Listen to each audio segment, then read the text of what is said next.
अस्सलाम वालेकुम dear student. आज हम डिस्कस करेंगे डॉन न्यूज़पेपर का एडिटोरियल जिसका टाइटल है at breaking point. Important topic है ख़ास तौर पे उन लोगों के लिए जिन्होंने क्रिमिनोलॉजी रखा है, क्योंकि ये थोड़ा सा प्रिजन सिस्टम पे है कि जेलें कैसी हैं, वहाँ पे किस तरह रिफॉर्म्स लाई जा सकती हैं। इसके अलावा इस टॉपिक को हम पाकिस्तान करंट अफेयर्स या फिर पाकिस्तान अफेयर्स में कोई ऐसा टॉपिक जो कि जुडिशरी के साथ मिलता हो तो हम उसमें इस टॉपिक को ऐड कर सकते हैं। अब इस एडिटोरियल में हमने पढ़ना क्या है, तो पहला ही बात जो है ना, जैसे कि हमने डिस्कस किया कि हम पाकिस्तान प्रिजन सिस्टम पे पढ़ेंगे कि पाकिस्तान की जो जेलें हैं वो कैसी हैं, और इसके अलावा हम पढ़ेंगे कि पाकिस्तान की, जैसे यहाँ पे पिक्चर मेंशन कर दी गई है कि जो पाकिस्तान की जेलें हैं ना, वहाँ पे बिल्कुल इस तरह लोग भर दिए गए हैं, जगह इतनी नहीं है जितने वहाँ पे लोग रह रहे हैं। इसके अलावा हम बात करेंगे पाकिस्तान के जस्टिस सिस्टम पे कि वहाँ पे इंसाफ तो हो नहीं रहा, कन्विक्शन रेट नहीं है, लोगों के ट्रायल्स नहीं हो रहे। इस तरह की बातें लिखी गई हैं इस एडिटोरियल में। और इसके बाद में हम सबसे मेन जो बात होती है ना, वो सोल्यूशन पे बात करेंगे कि हमारे पास क्या रिकमेंडेशन है, ऐसी क्या रिफॉर्म्स ला सकते हैं हम जिसकी वजह से ये सिस्टम जो है ना वो बेहतर हो जाए। और एट ब्रेकिंग पॉइंट, सबसे पहले तो हम इसके जो टाइटल है ना उस पर बात करते हैं कि एट ब्रेकिंग पॉइंट का मतलब क्या है। तो ब्रेकिंग पॉइंट का मतलब होता है कि जो हमारा सिस्टम है ना वो कोलैप्स कर गया है या फेल हो चुका है, या फिर वो उसकी जो सिचुएशन है ना वो बहुत क्रिटिकल है, क्राइसिस की तरफ जा रहा है वो। जैसे कि अक्सर हम लोगों ने सेंटेंस सुना होगा कि the health care system is at breaking point. इसी तरह राइटर यहाँ पे कहते हैं कि जो हमारा जस्टिस सिस्टम है या जो हमारा प्रिजन सिस्टम है ना वो is at a breaking point, वो कोलैप्स कर चुका है, फेल हो चुका है, जो हमारा पैनल सिस्टम है। तो राइटर इसमें ये वाली बात लिखते हैं। इम्पोर्टेंट है, लेकिन ज़्यादा इम्पोर्टेंट उन लोगों के लिए जो कि जिन्होंने क्रिमिनोलॉजी का सब्जेक्ट रखा है, या फिर अगर हमारे पास करंट अफेयर्स में या पाकिस्तान अफेयर में हमारे पास कोई भी जस्टिस सिस्टम या जुडिशरी पे कोई भी इस तरह का कोई क्वेश्चन आता है तो हम ये डाटा उसमें लिखेंगे। अब हम स्टार्ट करेंगे एडिटोरियल को, और इसकी ओपनिंग लाइंस हैं, Pakistan prison have become a master class in how not to run a correctional system. Correctional system से मुराद है पैनल सिस्टम के। जो पाकिस्तान की जेलें हैं इस चीज़ में माहिर हो चुकी हैं कि आपने किस तरह कोई काम नहीं करना है, किस तरह आपने पैनल सिस्टम को चलाना है, इनको पता ही नहीं है। विद फैसिलिटीज़ ब्रस्टिंग, ब्रस्टिंग का मतलब होता है ब्लास्ट कर जाना, एक्सप्लॉइट कर जाना। जो फैसिलिटीज़ है ना वो ब्लास्ट कर गई हैं at 152% of their capacity and 3/4 of inmate. Inmate कहते हैं प्रिजनर्स को, merely waiting their day in court. The country's jail serve as monuments to bureaucratic paralysis rather than justice. A recent report, Pakistan's prison landscape, tell a compelling कहते हैं मजबूर होने को, tells a compelling story, जिसमें वो बताते हैं कि जो पाकिस्तान की लैंडस्केप में इनका जो एरिया दिया जाता है ना कि यहाँ पे जेलें होंगी, उनकी बात कर रहे हैं कि वहाँ पे 1,02,26 प्रिजनर्स थे। क्रैम्प्ड का मतलब है कि पैक कर दिए गए थे, मीन के वो इतनी कम स्पेस थी कि वो ऐसे लग रहा था जैसे इनको एक डब्बे में बंद कर दिया, आपने पैक कर दिया है। इनटू स्पेस डिज़ाइन फॉर 65,811, जो कि सिर्फ 6500 लोगों के लिए जगह थी ना, उसमें आप लोग उन्होंने ना 1,02,026 जो जेलर थे उनको कैद किया हुआ था। पाकिस्तान प्रिजनर लैंडस्केप की बात कर रहे हैं कि उन्होंने एक टेल्स अ कंपेलिंग स्टोरी, और ये हम लिखेंगे कि हमारा जो प्रिजनर सिस्टम है ना वो बहुत ख़राब है कि इतनी छोटी सी जगह पे आप लोगों ने, जो कि सिर्फ 65,000 लोगों की जगह थी, और उस पर आप लोगों ने इतने ज़्यादा लोगों को कैद किया हुआ था। Karachi central prison operating at an eye watering का मतलब होता है हाई लेवल, या फिर कोई भी ऐसी चीज़ जो कि अपनी लिमिट से ज़्यादा हो। जैसे कि हमने पढ़ा कि जगह तो सिर्फ इतने लोगों की थी, लेकिन इतने ज़्यादा लोग वहाँ पे कैद किए गए थे, उन इतने ज़्यादा लोग जो प्रिजनर्स थे, जेलर थे, इतने ज़्यादा लोग थे वहाँ पे। तो वो कहते हैं कि उनकी सिचुएशन जो थी ना, आई वाटरिंग थी 55% ऑफ कैपेसिटी रिजेंबलेंस, उसकी जो सिचुएशन थी ना ऐसा लग रहा था कि सरडाइन टीन है, मीन कि एक भरा हुआ डब्बा जो होता है ना उसमें चीज़ें पैक की होती हैं सारी, वैसा लग रहा था। मोर देन आ कोरेक्शनल फैसिलिटी, कि ऐसा नहीं लग रहा था कि वो एक पैनल सिस्टम है जहाँ वहाँ पे आप लोगों ने लोगों को ट्रायल्स के लिए रखा हुआ है, बल्कि वो एक सार्डाइन टीन लग रहा था जहाँ पे एक भरा हुआ डब्बा लोगों को पैक किया हुआ है आप लोगों ने बहुत ज़्यादा तादाद में, इस तरह लग रहा था। अब आप क्या करोगे कि ये जो डाटा है ना इसको लिख के आप रीज़न दोगे कि ऐसा क्यों है। वो हमारे जस्टिस सिस्टम पे आएगा कि जो हमारा जस्टिस सिस्टम है ना वो वीक है, या जो वहाँ पे जिनको सज़ा मिल दी जाती है ना, उनको बस वहाँ पे रख दिया जाता है कि आप लोगों ने बस इस कमरे में रहना है। उनको ना ही तो कोई तालीम दी जाती है, ना ही उनको कोई स्किल सिखाई जाती है, बल्कि बस वहाँ पे पड़े ही रहते हैं। यहाँ होता है ना कि वो कुछ ना कुछ फ़ायदे, जैसे हमने अभी देखा, जैसे कि ये लॉस एंजल्स में आग लगी थी, तो वहाँ पे 100 जो कैदी थे ना, वहाँ पे जाके आग बुझाने का काम कर रहे थे। तो मीन कि उनके पास ये स्किल थी तो ही तो वो काम कर रहे थे ना। तो जो हमारे प्रिजनर्स हैं ना, इनको भी कोई स्किल सिखाई जाए, क्योंकि ना बेसिकली पता क्या होता है कि जो हमारा मुल्क है ना, जहाँ फिर इस तरह के जो मुल्क होते हैं, वहाँ पे एक लेबल सिस्टम होता है कि आप पे ये लेबल लग गया अब कि इस बंदे ने चोरी की है, इसको काम नहीं मिलता फिर सारी ज़िंदगी। लेकिन अगर उसके पास वो स्किल होगी, अगर एक इंसान है उसने चोरी की है और उसको सज़ा दे दी गई है, उसको जेल में कैद कर दिया गया है, तो अब क्या होगा कि उस पर एक लेबल लग गया, अब कोई भी उसको अपने काम पे नहीं रखेगा क्योंकि वो चोर है। तो अगर वही हमारा सिस्टम ऐसा हो कि उसको खुद ही कोई स्किल सिखा दे कि अगर उसको 2 साल की सज़ा मिली है, 3 साल की सज़ा मिली है, तो उसका वहाँ पे एक कोर्स होना चाहिए जो कि वो वहाँ से करके एक स्किल लेके बाहर निकले। जब वो बाहर निकलेगा ताकि वो अपना एक रोज़गार कायम कर सके, ये ना हो कि उसको फिर कोई नौकरी नहीं देगा, फिर वो चोरी करेगा, तो फिर इसी तरह ये सिस्टम चलता रहेगा। तो राइटर बेसिकली यहाँ पे पूरे ओपिनियन में यही बात करने की कोशिश कर रहे हैं और समझाने की कोशिश कर रहे हैं कि जो हमारा प्रिजनर सिस्टम है ना, वो सही नहीं है, उसमें थोड़े से रिफॉर्म्स की ज़रूरत है। आगे राइटर लिखते हैं, most troubling is that 74,918 of these inmates का मीन हमने ऊपर भी पढ़ा है कि प्रिजनर्स जो है ना, 74,918 जो प्रिजनर्स है ना, आर स्टिल अवेटिंग ट्रायल्स, कि वो अभी तक वेट कर रहे हैं कि उनका ट्रायल कब आएगा, कब उनको कभी सज़ा सुनाई जाएगी या वो आज़ाद होंगे, वो सिर्फ वेट कर रहे हैं। अब देखें, ये इतने ज़्यादा लोग हैं जो कि सिर्फ अपने ट्रायल का इंतज़ार कर रहे हैं, तो क्या ये हमारे जस्टिस सिस्टम की कमज़ोरी नहीं है, ये उसकी वीकनेस नहीं है? क्या हम इस डाटे को वहाँ पे पुट नहीं कर सकते? कर सकते हैं ना। तो हम लोग वहाँ पे लिखेंगे कि इतने ज़्यादा लोग जो हैं वो सिर्फ अपने ट्रायल का वेट कर रहे हैं। तो क्यों कर रहे हैं भाई? कहाँ पे है जुडिशरी हमारी? Caught in the quick stand कहते हैं एक बैड डेंजरस खतरनाक सिचुएशन को, ऑफ आ स्लगिश कहते हैं सुस्ती को, जुडिशरी सिस्टम के, जो कि ना इतने ज़्यादा लोग हैं। अब पुलिस, इनको यही टेंशन रहेगी कि ये बाहर भी रह रहे हैं ना, तो इनको यही टेंशन रहेगी कि कभी भी आएगी पुलिस, हमें उठाएगी और ले जाएगी। तो क्या है कि ये जो हमारी इतनी ज़्यादा सुस्त जुडिशरी सिस्टम है ना, ये इस खतरनाक सिचुएशन में अब पकड़े जा चुके हैं, मीन के उसमें एक साइकिल में इन्वॉल्व हो चुके हैं। इनका अब कुछ नहीं पता कि इतने ज़्यादा लोगों का कब पुलिस आए इनको पकड़ के ले जाए। That makes dickens jaundice we jaundice look expenditure, ये कोई ना एक फिक्शन केस था, लेकिन चार्ल्स डिकन्स की बुक का था ये, तो मैंने इसको पढ़ा नहीं है कि ये क्या सीन था, लेकिन ना ही तो हमें इतना मुश्किल लफ्ज़ याद रहेगा और ना ही हम लिख पाएंगे। इस वजह से आप सिर्फ, अगर तो आपको समझ आता है गूगल करें आप, अगर तो आपको समझ आता है तो आप अपने नोट्स में इसको ऐड कर लें, वरना रहने दें। Pakistan law makers have only worsened matters, कि जो पाकिस्तान के लॉ मेकर्स हैं जिन्होंने कानून बनाए हैं ना, उन्होंने सिचुएशन को ज़्यादा बदतर ही किया है, बेहतर नहीं किया।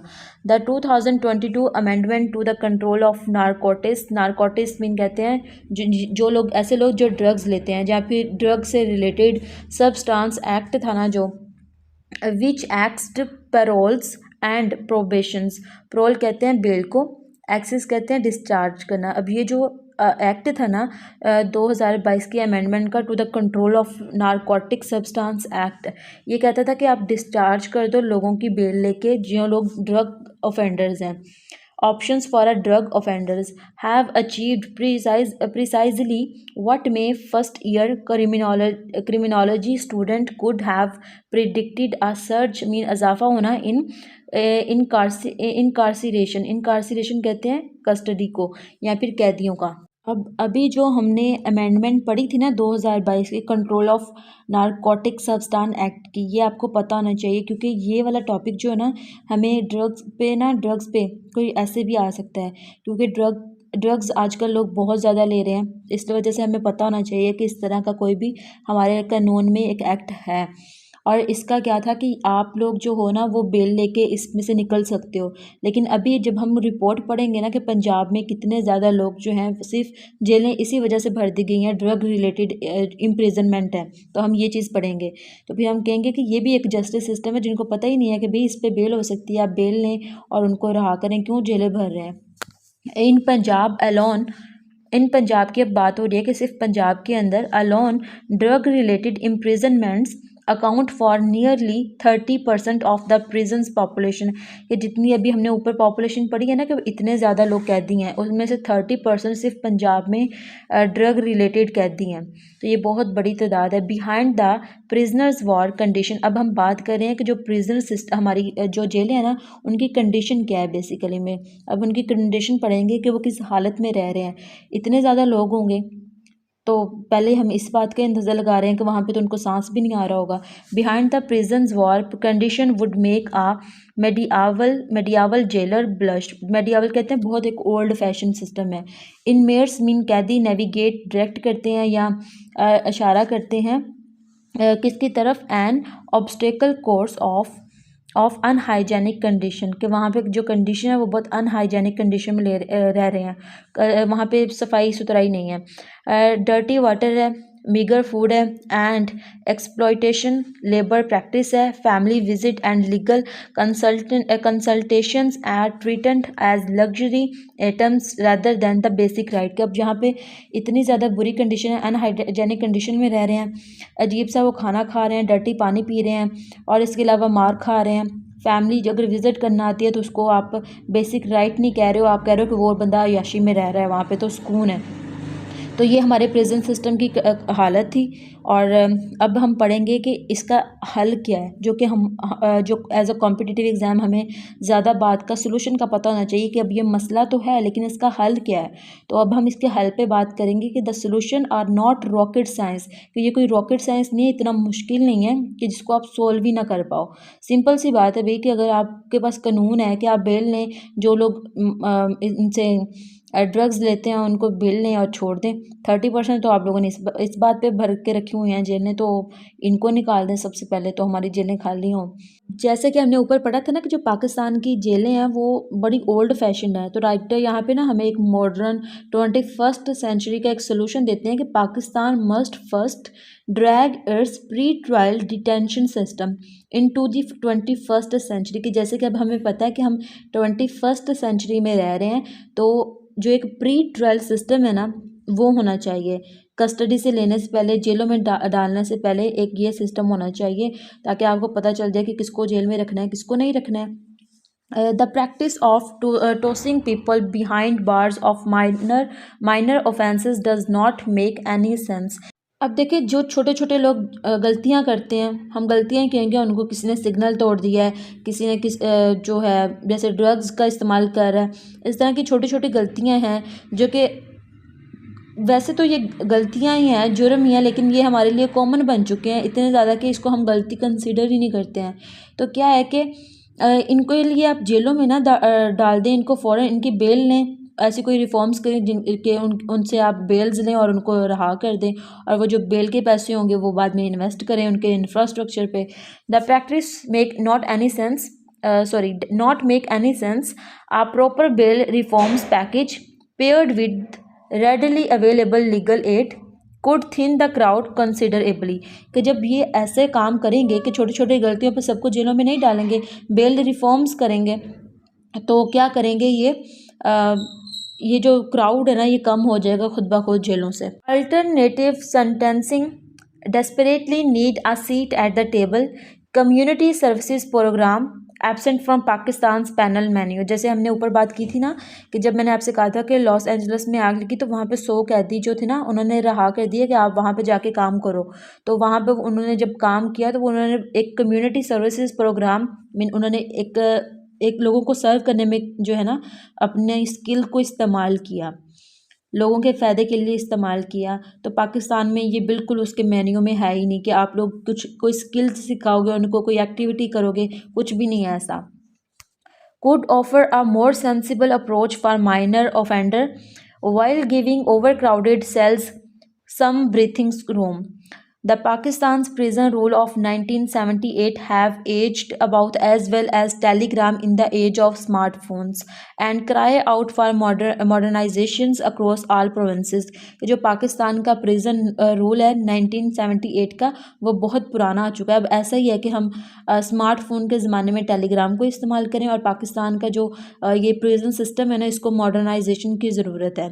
थोड़ा सा मॉडर्न वे में आए, सिर्फ जेलें ना भरें। इस तरह गलतियां ख़त्म नहीं होंगी। And with an incarceration rate of just 40 prisoner per 100,000 population, barely a third of the global median, Pakistan's crisis becomes even more perplexing कहते हैं confusing. This low rate, far from being a success story, mask a troubling reality.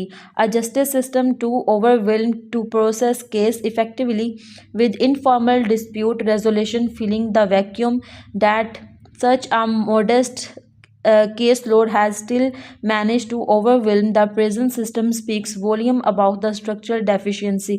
अब देखिए, यहाँ पे पूरे writer ने यही बात की कि जो हमारा जस्टिस सिस्टम है ना, वो इतने छोटे छोटे केसेस को तो सॉल्व आउट कर रहा है, और इतने जो बड़े केसेस हैं ना, अभी एक कुछ दिन पहले रिपोर्ट आई थी जो कि मुझे एग्जैक्ट भूल गया कि हमारे 2.5 मिलियन थे आई थिंक सो, जो केसेस पेंडिंग में पड़े हुए थे। ये बहुत ज़्यादा बड़ी अमाउंट होती है, इतने ज़्यादा केसेस थे। और इसके अलावा टेररिस्ट जो केसेस थे वो भी बहुत ज़्यादा पड़े हुए थे, इतने ज़्यादा केसेस थे। और आप जो हो वो इतने, जैसे हमने पढ़ा कि 30% जो प्रिजनर्स हैं वो सिर्फ ड्रग रिलेटेड हैं, उनको जेलों में डाला हुआ है। तो आप थोड़ा सा अपनी डायरेक्शन को चेंज करें, अपनी प्रायोरिटीज़ को चेंज करें। That such a modest caseload has still managed to overwhelm the prison system speak volume about its structural deficiency. The failure to address these issues suggests Pakistan's commitment to justice is weak. अब देखें, ये जो सारी condition हमने ऊपर पढ़ी है ना, ये ऐसा लगता है कि जो हमारा जस्टिस सिस्टम है ना, वो बहुत वीक है। पाकिस्तान की जो कमिटमेंट है कि आपको हर किसी इंसान को जो है वो जस्टिस मिलेगा, ये एक कमज़ोरी उसकी दिखा रहा है। An independent oversight mechanism through the National Commission for Human Rights, empowered to conduct surprise inspections and handles prisoners' complaints, could shine some much needed light on these dark corners. While its prisoners have lost their freedom, ये last वाली line बहुत अच्छी है कि while its prisoners have lost their freedom, a civilized society cannot justify stripping कहते हैं महरूम करने को, deprived, dismantle them from their fundamental dignity. अब देखिए, पाकिस्तान का जो सिस्टम है ना, वो, अब मैं इसका एक ओवरव्यू देने लगी, क्योंकि जो पाकिस्तान का जो हमारी जो सोच है ना, वो ये होती है कि अगर किसी के दरवाजे पे पुलिस भी आ जाती है ना, तो हम उसको शक की निगाह से देखते हैं। और अगर कोई जेल में चला जाए और उसके बाद वापस आएगा, तो सोचे कि क्या उसको हमारी कम्युनिटी में कोई एक उसकी जो डिग्निटी है वो वैसी रहेगी जैसी पहले थी? नहीं ना। तो क्या होता है कि फिर उन लोगों को कोई काम भी नहीं देता। तो इस वजह से पहली बात तो ये कि उनकी जो इज़्ज़त है ना, वो कम हो जाती है लोगों की निगाह में। जब वो बाहर आते हैं उनको बिल्कुल काम नहीं मिलता। ऊपर से वो जो 2-3 साल जो हैं वो जेल में रह चुके होते हैं, उनको ना ही कोई स्किल सिखाई जाती है। और जब तक इतनी ज़्यादा एडवांसमेंट आ चुकी होती है कि वो फिर सोसाइटी में सर्वाइव ही नहीं कर पा रहे होते, उनको पता ही नहीं चल रहा होता कि हो क्या रहा है भाई। तो इसी तरह सोचें उस इंसान का कि जो 10-10 साल की, 15-15 साल की जेल काट के आते हैं, तो उनकी सिचुएशन क्या होती है। यहाँ पे हम सुबह उठते हैं तो एक नई टेक्नोलॉजी आ जाती है, तो उन लोगों का वो कैसे सर्वाइव करते होंगे। तो इसलिए जो प्रिजन सिस्टम है ना, वो बिल्कुल ऐसा होना चाहिए कि उनको कोई स्किल सिखाई जाए। और अगर हमारी गवर्नमेंट के पास इतना पैसा नहीं है कि वो लोगों को स्किल ना सिखा सकें, नहीं सिखा सकते हैं, तो फिर क्या करें कि वो प्री ट्रायल वाला सिस्टम जो है उसको इस्टेब्लिश कर लें, ना लोगों को जेलों के साथ भरें और उनके जो है उनको इतनी ज़्यादा गैर इंसानी सलूक करें उनके साथ, तो वो अनहाइजेनिक कंडीशन में रह रहे हैं। इसके अलावा ना उनके पास अच्छी खुराक है खाने को, ना अच्छी इन्वायरमेंट है सांस लेने को। वहाँ पे क्या होगा कि वहाँ पे पहले ही कोई कत्ल करके आया होता है, कोई कुछ करके आया होता है, फिर उनके साथ रहेंगे, जैसे ही सोहबत होती है इंसान वैसा बनना शुरू हो जाता है, फिर वो एक बड़ा जो है ना वो क्रिमिनल बन के निकलते हैं वहाँ से। तो इसलिए जो छोटे ऑफेंडर्स हैं जिन्होंने कम जुर्म किए ना, उनके साथ इतना बुरा सलूक ना करें, उनको बाहर निकालें, बेल लें और उनको रहा कर दें। इससे बेहतर है कि आप जो हो उसको एक बड़ा क्रिमिनल बना के बाहर निकालो। तो ये थी आज की वीडियो। उम्मीद करती हूँ आपको समझ आई होगी कि इस बात की और हमने किस तरह इस डाटे को इस्तेमाल करना है। और बाकी थैंक यू सो मच देखने के लिए। चैनल को लाजमी सब्सक्राइब कीजिएगा।